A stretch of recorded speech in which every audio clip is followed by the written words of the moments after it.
Hi बच्चा party a very good evening to all my lovely students out there। क्या हाल चाल है सबके, जरा मुझे जल्दी जल्दी से बता दो। Everybody in the live chat, hello बच्चा, क्या हाल चाल है? जल्दी जल्दी से बता दो यार फटाक से। फिर कैसी चल रही है बोर्ड एग्जाम की प्रेपरेशन? हाउ इज माय बच्चा party doing? Are you guys absolutely ready to rock the show? Yes everybody, जल्दी जल्दी से बता दो यार फटाक से फिर एकदम। हेलो बच्चा, hi Krish, hi Janvi, hello Vishal, hi Roshni, hi Saniya, hello बच्चा, hi everyone, hi hi, hello, good evening, a very good evening to you. Hello Lakshmi, hi Ritesh, hi बच्चा, hi learning, hello, hi hi Arnav, क्या हाल चाल है सबके? सब एकदम full power, ready to rock the show, yes no? जल्दी से मुझे लाइव चैट में दे दो एक quick dab if you guys are absolutely excited, because ये एक बहुत ही इंपॉर्टेंट सेशन होने वाला है बच्चा आप लोगों के लिए। सब्जेक्टिव क्वेश्चंस हम करने वाले हैं, बहुत सारे इंपॉर्टेंट सब्जेक्टिव क्वेश्चंस, 2 मार्क्स के, 3 मार्क्स के, 5 मार्क्स के, जो आपके एग्जाम्स में आने के काफी ज्यादा चांसेस हैं। So basically all in all ये वाले क्वेश्चंस बिल्कुल भी छोड़ के मत जाना बच्चा, इनकी प्रैक्टिस बहुत ज्यादा इंपॉर्टेंट है। लाइक आई ऑलवेज से, अभी रिटन प्रैक्टिस करने का टाइम आ गया है। अभी से अपने स्किल्स को ब्रश अप करना शुरू करोगे, अपनी स्पीड पे काम करना शुरू करोगे, तो एंड मोमेंट तक आते आते कोई भी प्रॉब्लम नहीं होगी and you guys will be absolutely sorted for your exams. So for all those of you guys who are watching me for the very first time, my name is Dipakshi Maini and I take up social sciences for all of you guys at the platform बच्चा। और सारे के सारे chapters, सारी की सारी चीजें हम एकदम फुल पावर कवर कर लेंगे, तो बी रेस्ट अश्योर्ड। और अगर आपको कोई भी डाउट आता है बच्चा किसी भी चीज में, किसी भी छोटे से छोटे टॉपिक में, you can always mention it down in the comment section. I personally read and go through all of your comments, so don't worry about it, आपको आपका जवाब प्रॉमिस मिल जाएगा, ठीक है? सो आज हम करने वाले हैं important subjective questions from the complete syllabus. चलो तो जल्दी से बात कर लेते हैं about the meme of the day. भाई when you get a flawless score in history in civics, तो मतलब ऐसे दिल बागोबान हो जाता है ना, बहुत ही खुशी होती है कि यार यू नो इतनी सारी इंपॉर्टेंट डेट्स थी, टाइमलाइन, इवेंट्स, इतने अलग अलग लोगों के अजीब अजीब से नाम, राइट? तो दिल में मतलब बहुत ही खुशी होती है, मुझे तो बहुत खुशी होती है, राइट? चलो इसी के साथ बच्चे, अगर आप लोगों को कोई भी लेक्चर देखना हो तो आप उसकी प्लेलिस्ट चेक कर सकते हैं। क्लास 9 और क्लास 10 दोनों की प्लेलिस्ट अवेलेबल है। And with this let us quickly begin. And आज हम करने वाले हैं सबसे इंपॉर्टेंट सब्जेक्टिव क्वेश्चन। तो जल्दी से मुझे बता दो how excited are you guys and give me a quick thumbs up in the live chat. जल्दी से गाइस फटाक से four, so that you know without any further ado we can quickly start with the class. Yes everybody, चलो शुरू करते हैं बच्चा। सबसे पहले हम 2 नंबर के इंपॉर्टेंट क्वेश्चंस करेंगे। Question number 1, you have to give one example of each of the mentioned industry. आपको एक पब्लिक सेक्टर इंडस्ट्री का नाम बताना है, आपको एक इलेक्ट्रिक पावर जनरेशन का नाम बताना है, एक प्राइवेट सेक्टर इंडस्ट्री और एक स्टील मैन्युफैक्चरिंग इंडस्ट्री। जल्दी से गाइस फटाक से फुल मतलब द आंसर इज ऑलरेडी है। सबसे पहले अगर हम पब्लिक सेक्टर एंटरप्राइज की बात करें बच्चा, तो नालको क्या है? Nalco is basically the national aluminium company limited, ठीक है? उसके बाद अगर बात करें हम इलेक्ट्रिक पावर जनरेशन की, NTPC, can you guys tell me what is the full form of NTPC? जल्दी से बता दो। एनटीपीसी लिमिटेड कंपनी है बच्चा, फटाक से बताओ, किसी को भी पता है? It is the national thermal power corporation. क्या है? नेशनल थर्मल पावर कॉर्पोरेशन, ठीक है? तो ये काफी इंपॉर्टेंट है कुछ इंडस्ट्रीज। देन आपकी प्राइवेट सेक्टर इंडस्ट्री की बात करें तो बजाज ऑटो, टिस्को भी है, TISCO is the Tata iron and steel industry. और स्टील मैन्युफैक्चरिंग की बात करें, again TISCO is there, that is Tata iron and steel company, ठीक है? चलो आगे चलते हैं। Next question, highlight the inherent problem in the double coincidence of bonds. अब double coincidence of bonds basically क्या है? डबल कोइंसिडेंस ऑफ बॉन्ड्स है हमारा बार्टर सिस्टम, ठीक है? तो बच्चा पहले के टाइम पे क्या होता था, बहुत ज्यादा प्रॉब्लम होती थी अगर हमें सामान को एक्सचेंज करना होता था, तो बहुत ज्यादा प्रॉब्लम होती थी, because you have to exactly find a person जिसको वो सामान चाहिए जो आपको बेचना है, और उस इंसान के पास वो सामान होना चाहिए जो आपको चाहिए, जिसकी आपको जरूरत है। तो डबल कोइंसिडेंस ऑफ बॉन्ड्स में बेसिकली क्या था? Someone who wants to exchange his goods with another person and the latter person यानी कि सामने वाले इंसान को भी वही सेम गुड्स परचेज करना होना चाहिए, otherwise it is not gonna work. तो भाई आप खुद सोचो, इतनी बड़ी जनता में ऐसे लोगों को ढूंढना जिसकी जरूरत आपकी जरूरत के ऑपोजिट मतलब वो मैच करती हो, कितना ज्यादा आसान है ना। सो ये तभी वर्क कर सकता है बच्चा जब दोनों के दोनों जो लोग हैं they are ready to exchange each others goods. अब हमेशा तो ये नहीं होता। अभी आज के टाइम पे अगर हम बात करें, आज के टाइम पे मनी आ गया है as the medium of exchange. तो हमें जो भी सामान चाहिए हम मार्केट में जाते हैं, वो सामान खरीदते हैं और उसके बदले पैसे दे देते हैं। एट द सेम टाइम जो लैटर जो शॉपकीपर है उसको अगर कोई सामान चाहिए तो वो कहीं पे भी जाके वो सामान खरीद के उसके पैसे दे देगा। Simple, problem solve. ठीक है, next question, what are the three main components of a political party. Political party के तीन मेन कंपोनेंट्स आपको बताने हैं। तो बच्चा वो तीन मेन कंपोनेंट्स है आपके लीडर जो टॉप लेवल जो सारी पॉलिसीज वगैरह बनाते हैं, जो फेस होते हैं।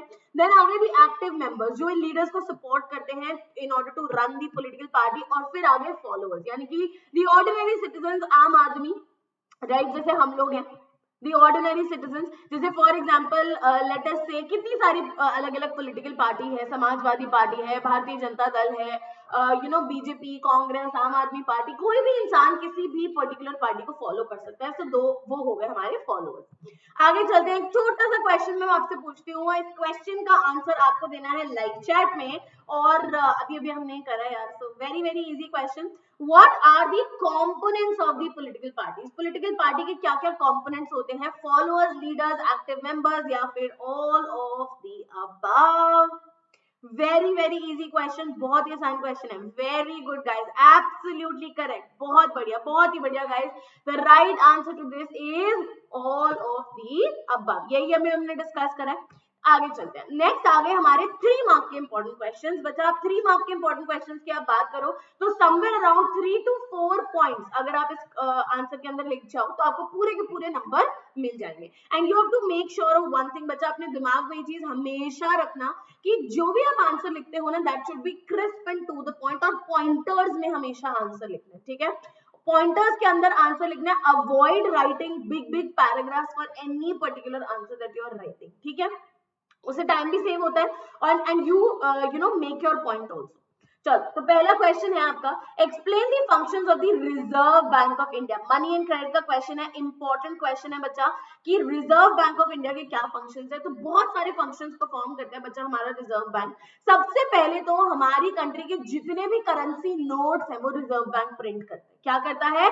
जितने भी करेंसी नोट्स हैं हमारी कंट्री के अंदर वो सारे के सारे प्रिंट होते हैं in the reserve bank. It is the only you know bank जिसको ये परमिशन है कि वो छाप सकता है नोट, और कोई भी नहीं। रिजर्व बैंक ऑफ इंडिया जो है बच्चा वो बैंक्स के ऊपर भी निगरानी रखता है, बैंक्स के ऊपर भी चेक रखता है कि जो बैंक्स है वो अपना मिनिमम कैश बैलेंस जो है वो मेंटेन कर रहे हैं। Now we all know basically जो डिपॉजिटर्स होते हैं, जो भी बच्चा वो पैसा बैंक के अंदर डिपॉजिट करते हैं ना, उसके दो कंपोनेंट्स होते हैं। एक होता है 15% का कंपोनेंट जो कैश में उनको मेंटेन करना होता है, और बाकी का जो 85% का जो अमाउंट होता है बच्चा, they use it to extend the loans. ठीक है, लोन्स एक्सटेंड करने के लिए, अलग अलग लोगों को लोन्स प्रोवाइड करने के लिए वो दे देते हैं। तो बैंक, रिजर्व बैंक ये चीज पे चेक रखता है कि वो जो 15% का कैश है वो मेंटेन होना चाहिए। ठीक है, अगर किसी भी इंसान को पैसे विड्रॉ करवाने हैं तो बैंक के पास पैसा होना चाहिए, सिंपल। नेक्स्ट, जो बैंक है वो पीरियोडिक, जो सारे के सारे जो बैंक्स हैं उनको पीरियोडिकली अपनी इंफॉर्मेशन सबमिट करनी होती है रिजर्व बैंक ऑफ इंडिया की को, कि वो कितना लेंड कर रहे हैं, किसको लेंड कर रहे हैं, कितने रेट ऑफ इंटरेस्ट पे अमाउंट लेंड कर रहे हैं, सो दैट अगेन बैंक जो है वो किसी भी तरीके से चीटिंग ना कर पाए कि किसी को ज्यादा अगर उन्होंने इंटरेस्ट रेट चार्ज कर दिया। और ऐसा भी नहीं होना चाहिए बच्चा कि जो बैंक्स हैं वो सिर्फ और सिर्फ प्रॉफिट मेकिंग बिजनेसेस को या बड़े बड़े ट्रेडर्स को, वेल्दी ट्रेडर्स को लेंड कर रहे हैं पैसा। भाई we all are the citizen of the country, है ना, और सभी की डेवलपमेंट की बात हो रही है। तो बच्चा रिजर्व बैंक ऑफ इंडिया ये मेक श्योर करता है कि जो छोटे छोटे कल्टिवेटर्स हैं, छोटे छोटे बोरोअर्स हैं, उनको भी लोन्स ग्रांट हो। नेक्स्ट क्वेश्चन, छोटा सा क्वेश्चन है RBI sees that the banks give loans not just to the profit making businesses and the traders but also to dash the cooperatives, the small scale industries and small borrowers, the एसएचजीज। एसएचजीज क्या होता है? Basically the self help groups, या फिर all of the above. जल्दी से बताओ इसका लाइव चैट के अंदर आंसर फटाक से फुल गाइस, बहुत इजी क्वेश्चन है। Very good, very good. Absolutely right. Absolutely, absolutely. Very, very good. I'm so proud of each one of you guys. बिल्कुल सही आंसर दे रहे हैं सारे के सारे. And the correct answer to this is the small scale industries and the small borrowers. अब बच्चा इसके अंदर ये small cultivators भी include होते हैं. ठीक है? The small cultivators are also included in this. Next. What is meant by national political party? Now we all know basically दो टाइप की political party होती है. एक होती है national political party और एक basically होती है हमारी regional political party. ठीक है? तो यहाँ पे आपको बताना है कि एक national political party क्या होती है and उसके साथ साथ we have to state the conditions which are required to become a national political party. अब ऐसा तो नहीं है कि कोई भी एसोसिएशन होगी, कोई भी ग्रुप ऑफ पीपल होगा तो उनको नेशनल पॉलिटिकल पार्टी बना देंगे, नहीं ना. बेसिकली कुछ सर्टेन क्राइटेरियाज होते हैं which are to be fulfilled by a party in order to become a national party. ठीक है, तो सबसे पहले तो देखो 3 नंबर का क्वेश्चन है, सीधा सीधा बाइफर्केशन है बच्चा. 1 नंबर में आप पॉलिटिकल पार्टी की, नेशनल पॉलिटिकल पार्टी की डेफिनेशन लिखोगे और बाकी के 2 नंबर में आप 2 कंडीशंस लिखोगे. ठीक है, चलो. तो एक नेशनल पॉलिटिकल पार्टी बच्चा एक ऐसी पार्टी होती है विच whose presence is in several federations, मतलब बहुत सारे अलग अलग स्टेट्स के अंदर उसकी प्रेजेंस होती है. In other words it is basically a country wide party, a nation wide party. कुछ अलग स्टेट्स के अंदर वो अपना दबदबा बना के रखते हैं. ठीक है, it has units in various states and by and large ये जो यूनिट्स हैं ये हर जगह पे सेम पॉलिसीज फॉलो करते हैं. जैसे फॉर एग्जांपल कांग्रेस की अगर एक पर्टिकुलर पॉलिसी है बच्चा, तो ऐसा नहीं है कि वो सिर्फ दिल्ली में या सिर्फ किस कर्नाटका में या मुंबई के अंदर ही एप्लीकेबल होगी. वो पूरे के पूरे हर जगह पे वही सेम पॉलिसी अप्लाई होगी. ठीक है, तो 2 कंडीशंस होती है for any party to actually become a national party. Point number 1, एक पार्टी जो है बच्चा उसकी उसको minimum 6% of the total votes मिलने चाहिए. जैसे जो लोकसभा इलेक्शंस होते हैं, जो असेंबली इलेक्शंस होते हैं स्टेट्स के, उसमें कम से कम 6% वोट जो है वो उस पर्टिकुलर पार्टी को मिलने चाहिए. एंड पॉइंट नंबर 2 है कि उसको कम से कम 4 सीट्स जीतनी है इन द लोकसभा इलेक्शन. तो ये 2 क्राइटेरिया है, 2 कैटेगरीज है और दोनों की दोनों फुलफिल होनी चाहिए. ठीक है, both of them are to be fulfilled. ऐसा नहीं है, ये और वाला केस नहीं है, यहाँ पे दोनों की दोनों फुलफिल होनी चाहिए. ठीक है, आगे चलते हैं, क्वेश्चन करते हैं. क्वेश्चन है, a recognised political party is dash. बच्चा एक रिकॉग्नाइज्ड पॉलिटिकल पार्टी क्या होती है? A party that is present in only one of the federal units, a party which is recognized by the election commission with all the privileges and facilities, a party that is present in several and all the units of federation, या फिर a party that is based on regional and communal diversities. Now I know इसमें से 2 options में आपको थोड़ी सी गड़बड़ लग सकती है, थोड़ा सा डाउट हो सकता है, बट बहुत ध्यान से अगर आप क्वेश्चन को पढ़ो बच्चा तो आपको पक्का पक्का समझ में आने वाला है. ये जल्दी से मेरे को आंसर दे दो अपना लाइव चैट के अंदर फटाक से, क्विकली एवरीबडी.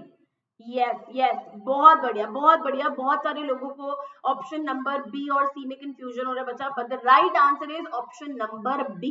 बच्चा एक यहाँ पे नेशनल बात नहीं कर रहे, यहाँ पे हम रिकॉग्नाइज्ड पॉलिटिकल पार्टी की बात कर रहे हैं. तो देखो कोई भी पार्टी हो, अगर कोई भी एसोसिएशन हो, in order for it to become a national, for it to become a political party, उसको इलेक्शन कमीशन के साथ तो रजिस्टर्ड होना ही पड़ता है. ठीक है, और अगर हम नेशनल पॉलिटिकल पार्टीज की बात करें बच्चा तो उनको कुछ प्रिविलेजेस और फैसिलिटीज भी मिलती है.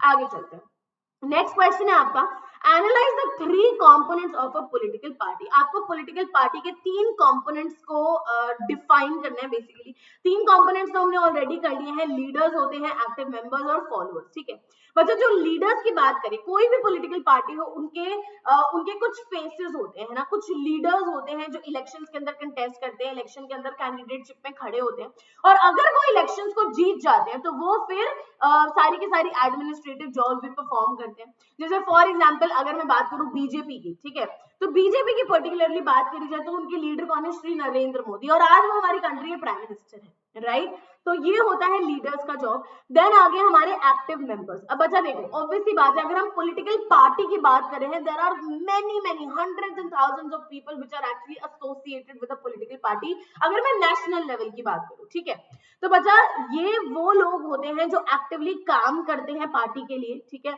ये बेसिकली लीडर्स को असिस्टेंस प्रोवाइड करते हैं, जो भी प्लानिंग एंड प्लॉटिंग होती है उन प्लान्स को इम्प्लीमेंट करते हैं, एक पर्टिकुलर पार्टी के आइडियोलॉजीज पे काम करते हैं, उन आइडियोलॉजीज को इम्प्लीमेंट करते हैं. ये सारा का सारा काम पार्टी के एक्टिव मेंबर्स का होता है. ठीक है, एंड देन लास्टली आते हैं हमारे followers. These are those die hard ardent followers of the political party, जो लीडर्स को और एक्टिव मेंबर्स को सपोर्ट करते हैं. और बेसिकली ये हम जैसे लोग हैं, ऑर्डिनरी सिटीजन. अगर हम किसी भी पर्टिकुलर पार्टी को फॉलो कर रहे हैं तो बेसिकली हम उन्हीं को इलेक्ट करेंगे, हम उन्हीं को जिताएंगे, and we will want that party to come into power and form the government. Clear? चलो आगे चलते हैं. Next question. Which three challenges do you feel are being faced by the political parties in India? Give your opinion. अब बच्चा देखो, political party की अगर बात करी जाए, see every coin has two sides. मैं हमेशा ये चीज कहती हूँ, हर सिक्के के दो पहलू होते हैं. तो जिस चीज के बहुत सारे प्रोज हैं उस चीज के कॉन्स भी होंगे. तो बच्चा political party is the essence of democracy. अगर एक डेमोक्रेसी के अंदर पॉलिटिकल पार्टीज एग्जिस्ट नहीं करेंगी तो आप मुझे बताओ कि कंपटीशन कहां से आएगा. और अगर कंपटीशन नहीं है, अगर लोगों के पास चॉइस नहीं है कि वो किसको वोट करे, किसको चूज करे, किसको इलेक्ट करे, तो फिर फायदा ही क्या एक डेमोक्रेसी बोलने का, है ना. तो political parties are actually the essence of any democracy. और बहुत ही नेचुरल है यार, कहीं पे भी आप चले जाओ, कुछ भी चले जाओ, हर एक जगह पे लोगों को ये तो पता होता है कि पॉलिटिकल पार्टी कौन सी है. जैसे बीजेपी के बारे में पता होगा, कांग्रेस के बारे में पता होगा, आम आदमी पार्टी के बारे में पता होगा, राइट. तो बच्चा अगर कभी भी कोई भी पॉलिसी फेल हो जाती है, कभी लोग जो है वो उनकी जरूरतें पूरी नहीं हो रही है, वो सेटिस्फाइड नहीं है, तो वो किसकी गर्दन पकड़ेंगे? पार्टी की तो गर्दन पकड़ेंगे, राइट.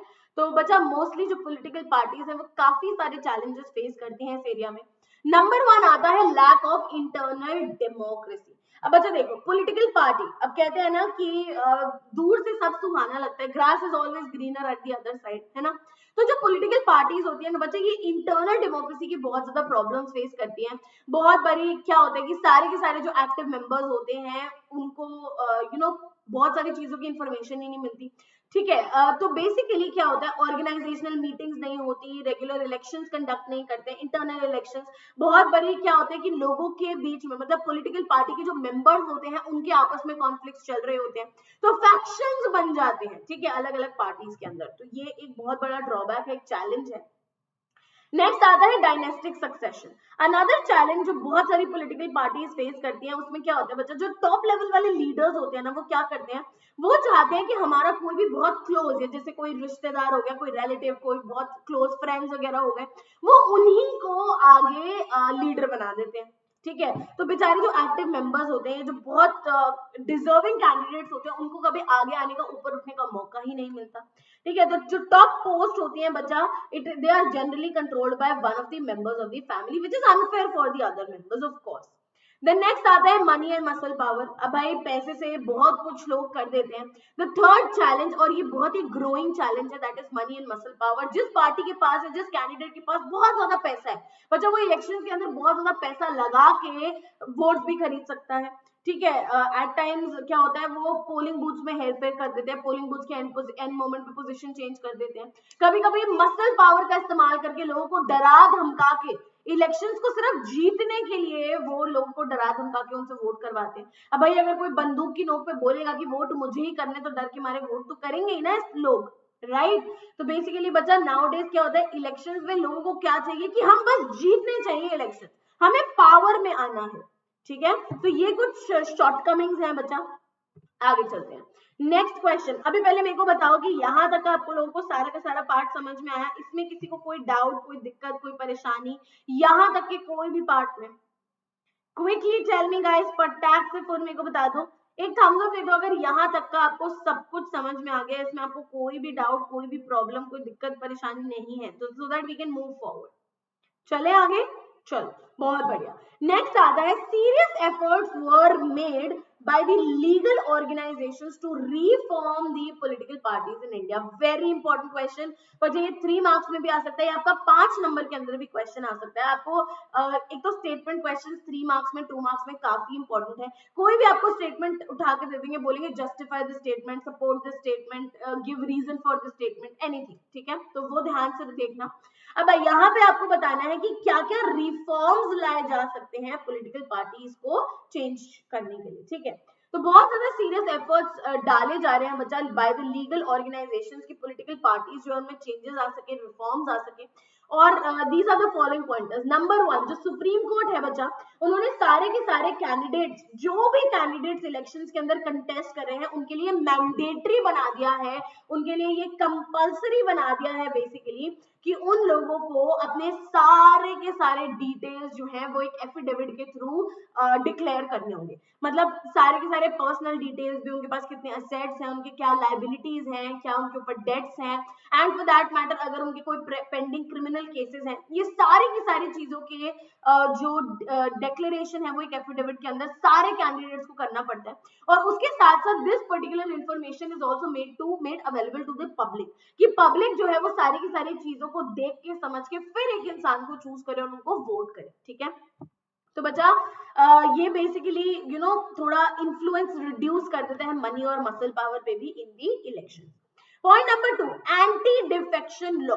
बच्चा पहले पता है क्या होता था, पहले बहुत सारे मिनिस्टर्स क्या करते थे, वो थाली के बैंगन की तरह ना लौटते रहते थे, जो भी पार्टी जीत जाती थी उस पार्टी को जाके ज्वाइन कर लेते थे। तो ये तो बहुत ही गलत बात है कि नहीं? तो बच्चा गवर्नमेंट ने हमारी एंटी डिफेक्शन लॉ बना दिया कि basically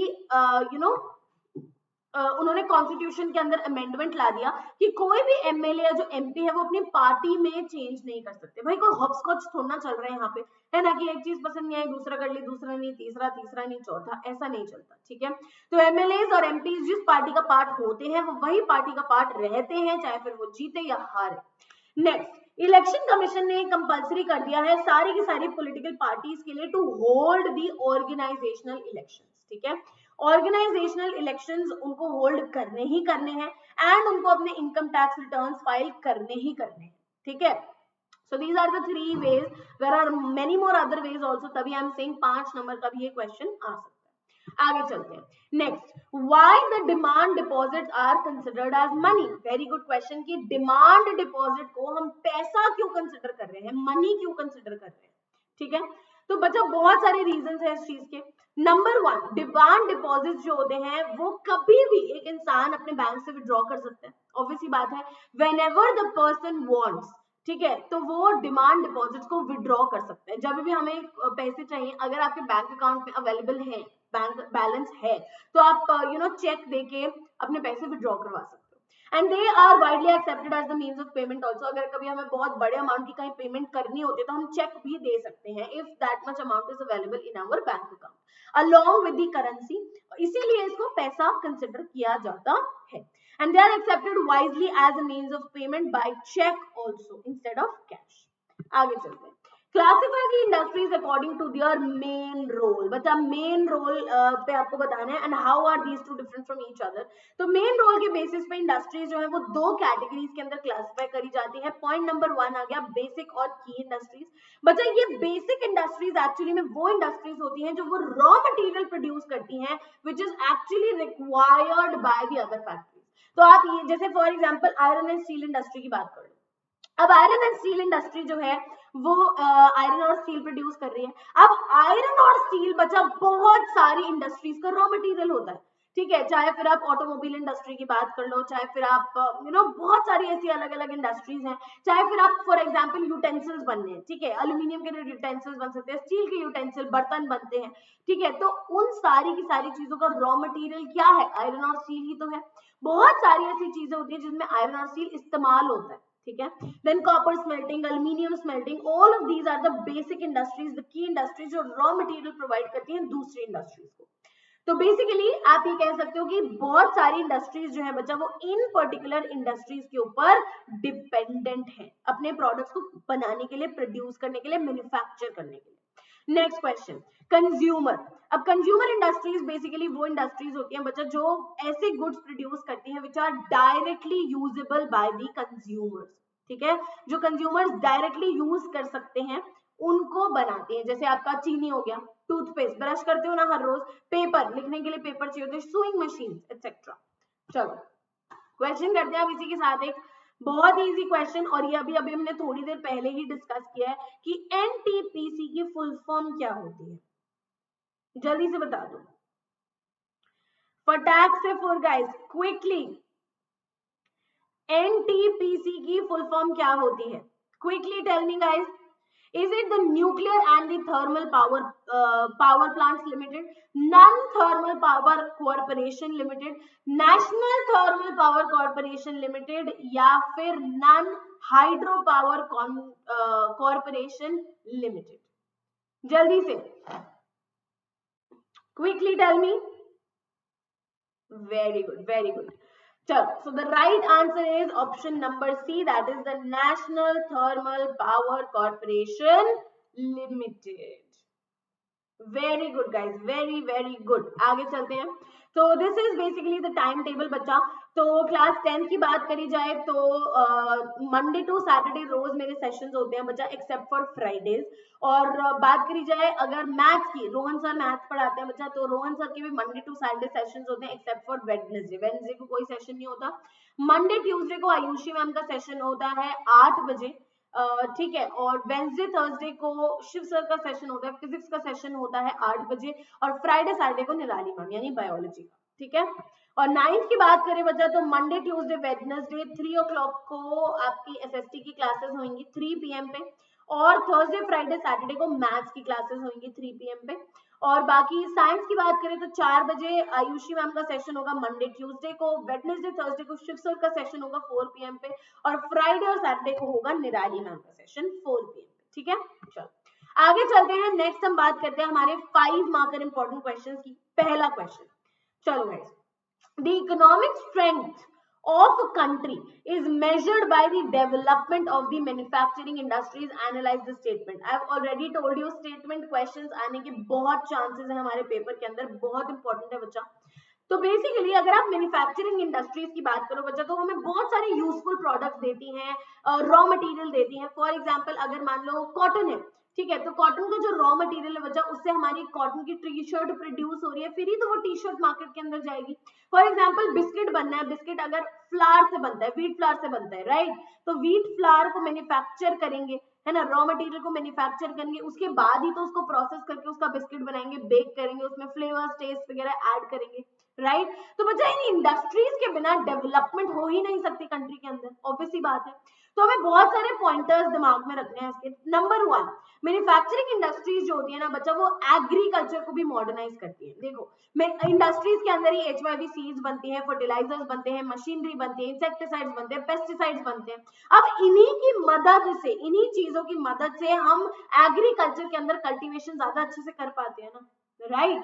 point number 2, industrial development चाहिए होती है बच्चा पॉवर्टी की इरेडिकेशन के लिए, अनएम्प्लॉयमेंट की इरेडिकेशन के लिए. देखो जितनी ज्यादा इंडस्ट्रीज सेटअप होंगी उतनी ही ज्यादा एम्प्लॉयमेंट अपॉर्चुनिटीज भी तो बढ़ेंगी, राइट. बिकॉज हर एक इंडस्ट्री के अंदर लेबरर्स चाहिए काम करने के लिए, और वो लेबर जो है बच्चा वो उनको एम्प्लॉयमेंट ही तो मिल रहा है, उनको काम ही तो मिल रहा है. अब जब उनको काम मिलेगा, जब वो काम करेंगे तो उनको पैसा मिलेगा, और पैसे से वो अपनी नीड्स को, अपनी एस्पिरेशंस को, अपनी डिमांड्स को पूरा कर सकते हैं, फुलफिल कर सकते हैं, ठीक है. इससे पॉवर्टी भी थोड़ी कम हो गई और एम्प्लॉयमेंट भी लोगों को मिल गई, ठीक है. समझ आया. फॉर एग्जाम्पल अगर हम किसी भी ट्राइबल या किसी भी बैकवर्ड एरिया के अंदर ऐसी इंडस्ट्रीज को स्टैब्लिश कर दें तो रीजनल डिस्पैरिटीज जो है वो काफी कम हो जाएंगी.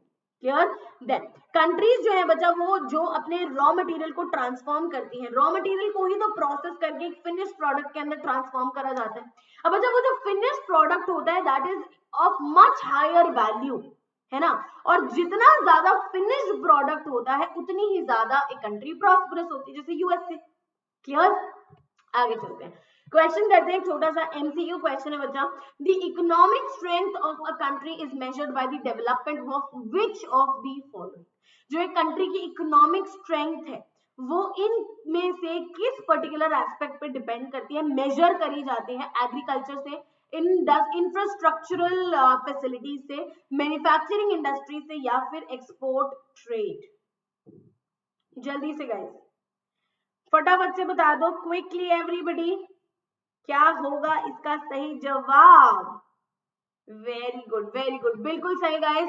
The right answer is the manufacturing industries. आगे चलते हैं बच्चा. Moving forward towards the next question.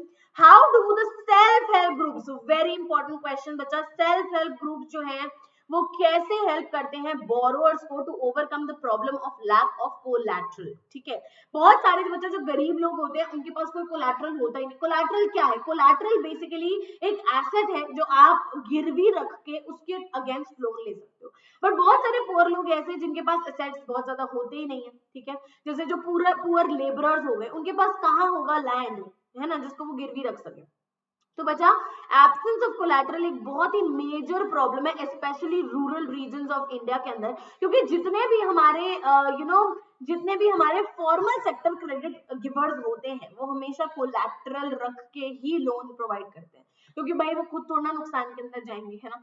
तो सेल्फ हेल्प ग्रुप जो होता है बच्चा नंबर 1 वो 15 to 20 मेंबर्स का एक ग्रुप होता है जो विलिंगली एक साथ आते हैं और कंट्रीब्यूट करते हैं। ठीक है, तो self help groups basically help करता है to solve the collateral problem. Question है कैसे? ठीक है, पॉइंट नंबर 2, मेंबर्स जो है बच्चा वो क्या कर सकते हैं? मेंबर्स जो है वो ग्रुप से ही छोटे छोटे अमाउंट के लोन ले सकते हैं in order to meet their needs without any collateral also.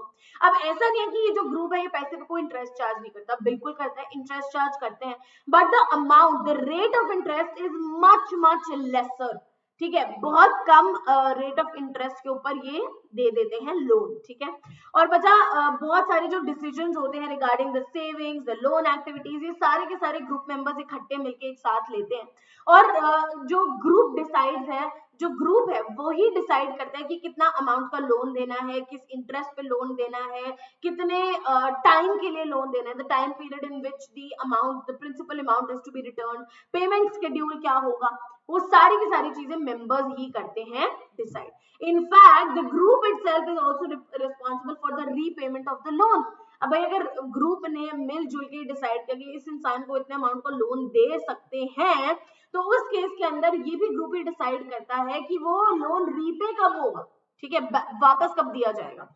जैसे 1 साल के लिए लोन दे दिया या 2 महीने या 6 महीने या 15 दिन, और अगर किसी भी केस में लोन जो है वो रीपे नहीं करा जाता by any of the one member, तो बच्चा उसके अगेंस्ट सीरियस एक्शंस भी लिए जाते हैं, हल्के में नहीं लिया जाता इस चीज को। ठीक है, next, because of the above mention features, जो बैंक्स होते हैं बच्चा वो क्या करते हैं, बैंक्स जो है they are willing to give loans to the self help groups. ठीक है, वो सेल्फ हेल्प ग्रुप्स को दे देते हैं लोन्स। और सेल्फ हेल्प ग्रुप्स में जो हमारे बैकवर्ड क्लासेस जैसे शेड्यूल्ड कास्ट हो गए, शेड्यूल्ड ट्राइब्स हो गए, विमेन हो गई काफी सारी, वो सेल्फ हेल्प ग्रुप्स में खुद को ऑर्गेनाइज कर लेते हैं। ठीक है, तो ग्रुप जो है वो रेगुलरली मीटअप भी करता है, एक बेसिक प्लेटफॉर्म भी प्रोवाइड होता है, सारे के सारे सोशल इश्यूज भी सॉर्ट होते हैं, पैसे का कैसा लेन देन रहेगा वो भी सॉर्ट होता है, कितना कंट्रीब्यूशन रहेगा हर एक मेंबर का वो भी डिसाइड किया जाता है, एवरीथिंग इज डिसाइड। ठीक है, क्लियर है सबको इतनी बात? क्या बोलती है बच्चा पार्टी? आगे चले, क्वेश्चन करें छोटा सा। यस एवरीबॉडी,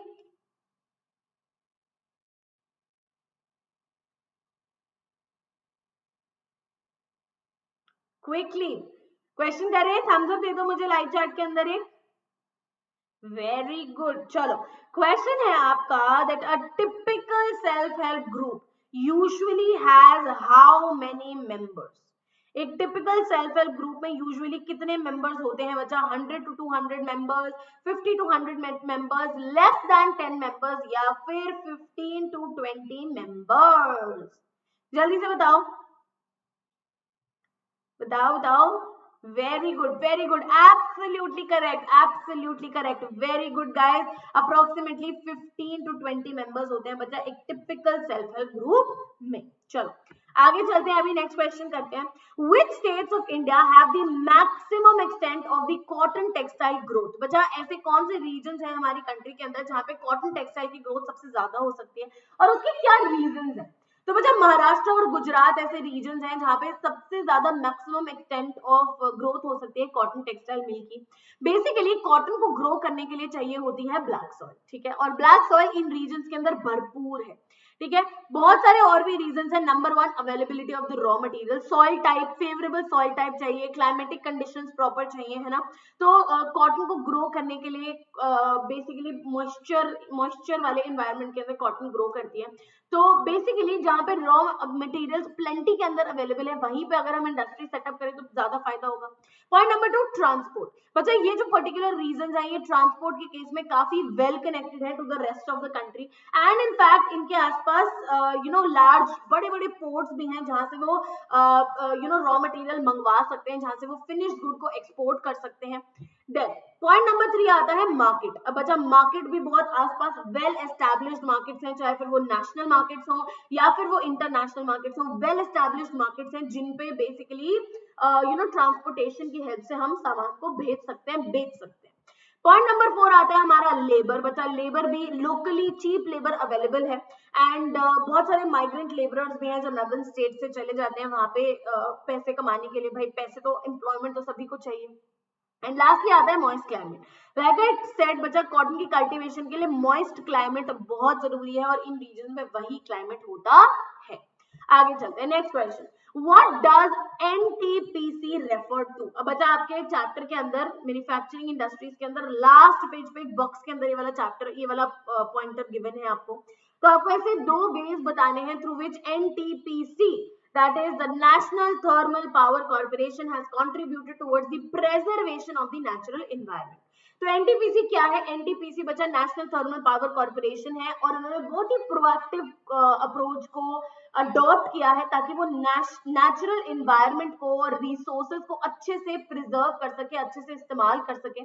ठीक है, around the thermal power plants जो उन्होंने सेटअप करे हैं in line with its ISO certification under EMS 14001। ठीक है, अब उन्होंने बहुत सारे ऐसे भी मेजर्स लिए हैं जिसमें वो इंश्योर कर सके minimum pollution of the environment. Basically in regions के आसपास बहुत ज्यादा पोल्यूशन क्रिएट नहीं होना चाहिए, है ना, तो बहुत सारे इन्होंने मेजर्स लिए उसका।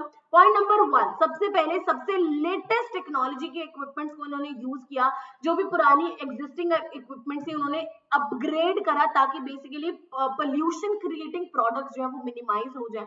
पॉइंट नंबर 2, इन्होंने ऐश, बच्चा जो भी काम करते हैं कुछ बाय प्रोडक्ट तो निकलते हैं, तो जो भी ऐश जनरेट होती थी, वेस्ट जनरेट होता था, उसको इन्होंने मैक्सिमम यूटिलाइज करना शुरू किया ताकि वेस्ट कम से कम प्रोड्यूस हो। पॉइंट नंबर 3, इन्होंने ग्रीन बेल्ट एस्टैब्लिश कर दिए। ठीक है, फॉरेस्ट एस्टैब्लिश कर दिए, एफॉरेस्टेशन कर दी वहां पे। ठीक है, बहुत सारे पेड़ पौधे लगा दिए, एफॉरेस्टेशन कर दी ताकि बेसिकली एक इकोलॉजिकल बैलेंस मेंटेन रहे अराउंड द रीजन्स जहां पे प्लांट्स वगैरह, जहां पे फैक्ट्रीज वगैरह है। देन इन्होंने एश पॉन्ड मैनेजमेंट करा, एश वाटर रिसाइकलिंग करा, liquid waste management system setup करे in the regions, in the plants, ताकि अगेन इन्वायरमेंटल पोल्यूशन कम हो। एंड साथ साथ बच्चे, हर एक चीज को करने से कुछ नहीं होता, उसको इम्प्लीमेंट भी करना होता है और उसको मॉनिटर भी करना होता है। तो बेसिकली एनटीपीसी ने मॉनिटर भी करा, उसको रिव्यू भी करा और साथ साथ सारे के सारे जो डेटाबेसेस थे उनको मैनेज भी करा। ठीक है, क्लियर है सबको? चलो नेक्स्ट क्वेश्चन है बच्चा आपका, political parties are a necessary condition for a democracy. एक डेमोक्रेसी के लिए पॉलिटिकल पार्टी जो है वो बहुत ही ज्यादा इंपॉर्टेंट है, मैं आपको ऑलरेडी बता चुकी हूँ। बच्चा एक डेमोक्रेटिक सेटअप के अंदर political parties are required, because बिना पॉलिटिकल पार्टी के तो कोई कंपटीशन का मतलब ही नहीं है। अगर लोगों के पास चूज करने के लिए कुछ है ही नहीं तो वो चॉइस कहाँ पे करेंगे? तो the very essence of democracy is actually it goes under the ground, है ना। तो हर एक कैंडिडेट जो है बच्चा इलेक्शन के अंदर वो इंडिपेंडेंट होगा अगर कोई पॉलिटिकल पार्टी नहीं होगी। तो भाई एक बात बताओ, अगर कोई भी इंडिपेंडेंट कैंडिडेट है तो हो सकता है कि वो कोई प्रोमिसेस भी कर दे, लेकिन ऐसा जरूरी नहीं है that the person will be able to keep up to his promises. और अगर मान लो एक पर्टिकुलर रीजन के लिए उन्होंने प्रोमिसेस करके फुलफिल कर भी दिए तो भाई पूरी कंट्री का क्या? There will be no one जो पूरी कंट्री को रन करने के लिए रिस्पॉन्सिबल होगा, है ना। तो बच्चा जो इलेक्टेड रिप्रेजेंटेटिव्स होते हैं वो अपनी कॉन्स्टिट्यूएंसी के लिए ही सिर्फ आंसरेबल होते हैं, अकाउंटेबल होते हैं, पूरी की पूरी कंट्री के लिए नहीं। ठीक है, कोई भी ऐसी एजेंसी नहीं होगी जो अलग अलग व्यूज गैदर करेगी, अलग अलग इश्यूज गैदर करेगी, लोगों की प्रॉब्लम्स गैदर करेगी, ठीक है, और सॉल्व करेगी उनको। कोई सारे के सारे लोग इकट्ठे आके सेम पेज पे आ ही नहीं पाएंगे, क्योंकि ये तो मतलब एक पर्टिकुलर रीजन के अंदर मोनार्की वाला सिस्टम हो गया, है ना, तो वो बिल्कुल भी नहीं जरूरी अच्छा रहेगा। And there will be no mechanism to support the government also. Government को सपोर्ट करने का भी कोई मैकेनिज्म नहीं रहेगा। पॉलिसीज कौन बनाएगा, उनको जस्टिफाई कौन करेगा, उनको अपोज कौन करेगा, उनके टुवर्ड्स आवाज कौन उठाएगा? So basically, all in all, political parties are very, very, very important, and they are necessary for the proper and the smooth functioning of a democracy. Clear hai? So this is it for this particular session. These were all the most important questions बचा जो आपके इस particular part of the syllabus में से आ सकते हैं, और काफी इंपॉर्टेंट क्वेश्चंस हैं, तो ध्यान देना इन पे जरूर. ऐसा नहीं कि आप इनको बहुत लाइटली ले लो. Don't do that. Do it very very carefully. ठीक है, सारे के सारे क्वेश्चंस को रिवाइज करके अच्छे से जाना. मैंने आपको सारे पॉइंटर्स में आंसर्स प्रोवाइड करे हैं ताकि आपको कोई भी प्रॉब्लम ना हो. Clear? So I hope you guys enjoyed the session. Everyone नीचे लाइक चैट में मुझे जल्दी से बता दो अगर सबको मजा आया, और नीचे कमेंट सेक्शन में भी ये लिख के जरूर जरूर बताना if you guys enjoyed the session. अगर आपको सब कुछ क्लियर है, कोई डाउट हो, वो भी मेंशन कर देना जरूर से. ठीक है, ठीक है.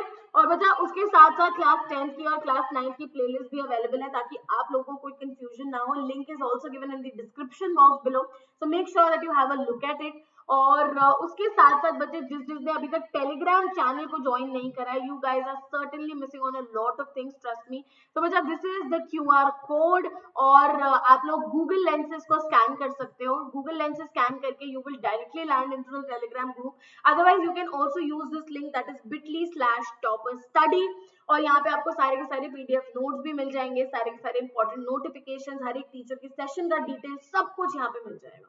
ठीक है, so that is it for the day. And जाते जाते लाइक का बटन जरूर से दबाते जाना. Share the session as much as you can with all of your friends out there with the hashtag mission2022, and do subscribe to the channel as well guys. Bell icon को press करना बिल्कुल भी मत भूलना. ठीक है, और सारे के सारे आपको रेगुलर अपडेट्स मिलते रहेंगे, नोटिफिकेशंस मिलती रहेंगी. और आई होप आपको अच्छा लगा हो, मजा आया हो, और आपको इंपॉर्टेंट क्वेश्चंस का पता लगा हो. तो मिलते हैं इसी के साथ नेक्स्ट सेशन में. Till then bye guys, take care, love you all and have a wonderful wonderful evening ahead. Bye guys.